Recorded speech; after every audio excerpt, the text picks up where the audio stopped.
പഴയങ്ങാടി മേഖലയിൽ fire station സ്ഥാപിക്കുമെന്ന അധികൃതരുടെ വാക്ക് പാഴായി.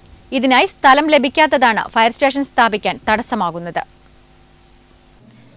കല്യാശ്ശേരി മണ്ഡലത്തിലെ പഴയങ്ങാടി കേന്ദ്രീകരിച്ച് ഫയർ സ്റ്റേഷൻ സ്ഥാപിക്കുമെന്ന അധികൃതരുടെ ഉറപ്പ് ഇനിയും നടപ്പിലായിട്ടില്ല. തീപിടുത്തങ്ങളും മറ്റ് അപകടങ്ങളും പതിവാകുമ്പോൾ തളിപ്പറമ്പ്, പയ്യന്നൂർ, കണ്ണൂർ എന്നിവിടങ്ങളിൽ നിന്ന് ഏറെ ദൂരം താണ്ടി അഗ്നിശമന സേനയ്ക്ക് എത്തേണ്ട അവസ്ഥയാണ്. വേനൽക്കാലമായാൽ മാടായിപ്പാറയിൽ തീപിടുത്തങ്ങൾ പതിവാണ്. പുതിയങ്ങാടി ഉൾപ്പെടെയുള്ള തീരദേശ മേഖല കേന്ദ്രീകരിച്ച് ഐസ് ഫാക്ടറികൾക്കും തീപിടുത്തം ഉണ്ടാകാറുണ്ട്.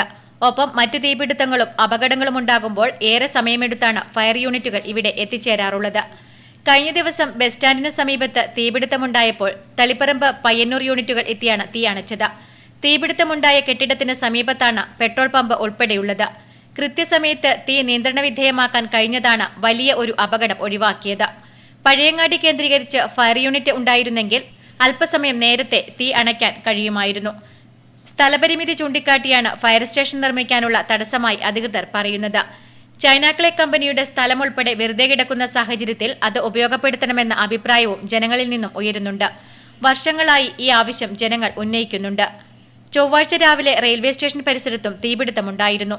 ഇനിയും പ്രശ്നത്തിന് പരിഹാരമുണ്ടായില്ലെങ്കിൽ പ്രതിഷേധവുമായി രംഗത്തിറങ്ങുമെന്ന് ജനങ്ങൾ പറയുന്നു. പഴയങ്ങാടിയിൽ ഇന്നലെ രാത്രി ഒരു 10:30 എസ്മാർട്ട് എന്ന സൂപ്പർ മാർക്കറ്റ് പൂർണ്ണമായും കത്തി നശിക്കുകയുണ്ടായി.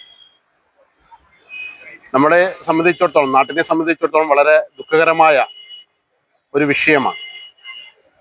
നമ്മുടെ നാട്ടിൽ നിരന്തരം തീപിടുത്തം സംഭവിക്കുകയാണ്. നമുക്കറിയാം, വലിയൊരു മാടായിപ്പാറയിൽ ഈ ചൂട് സമയം എല്ലാ ദിവസങ്ങളിലും ഇന്ന് തന്നെ പറയാം, എപ്പോഴും തീ പിടിച്ച് അവിടെ ഫയർഫോഴ്സ് വന്ന് തീ അണക്കുന്ന സംഭവം. നമ്മുടെ അടുത്തുള്ള പുതിയങ്ങാടി ഐസ് പ്ലാന്റ്, അവിടെയുള്ള ഗ്യാസ് പോയി ചോർന്നുകൊണ്ട് തീ പിടിക്കുന്ന സംഭവങ്ങൾ. കൂടാതെ നമ്മുടെ ഇങ്ങനെ പഴയങ്ങാടിയിൽ പല മേഖലകളിൽ, കടകളിലും ഇന്നലെ ഇവിടെ റെയിൽവേ സ്റ്റേഷന്റെ പരിസരത്ത് ഇന്നലെ വലിയൊരു തീപിടുത്തം ഇന്നലെ രാവിലെ ഉണ്ടായി. അതിനുശേഷമാണ് ഇന്നലെ രാത്രി 10:30 മണിക്ക് ഇവിടെ തീ പിടിക്കുന്നത്.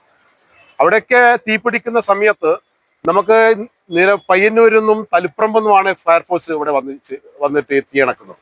Network news, Pazhayangadi.